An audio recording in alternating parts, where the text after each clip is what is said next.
Section 51 of the Doctrine and Covenants is one of the best sections that outlines the concept of all things common, sometimes known as applying principles of the law of consecration.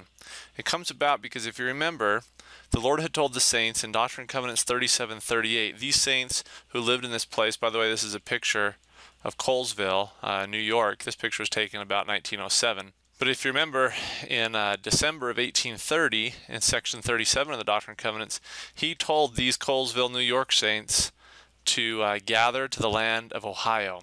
These saints, God bless them for doing so, they packed up all their belongings and they traveled west and headed over to Ohio. Well, around that time, summer of 1831, which Section 51 is going to come in May of 1831, these saints are arriving here in Ohio.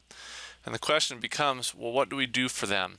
And that had been addressed in earlier revelations where the Lord had told the saints, if you have farms, or if you have place to let these saints settle, let them settle on your farms. Well, one man steps up, and his name is Lyman Copley. And you know Lyman Copley from Section 49 of the Doctrine and Covenants when he took the revelation to the Shakers. He was a former Shaker.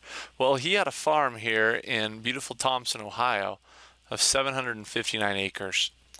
And he said, let these New York saints come, and they can come build houses and settle on my farm.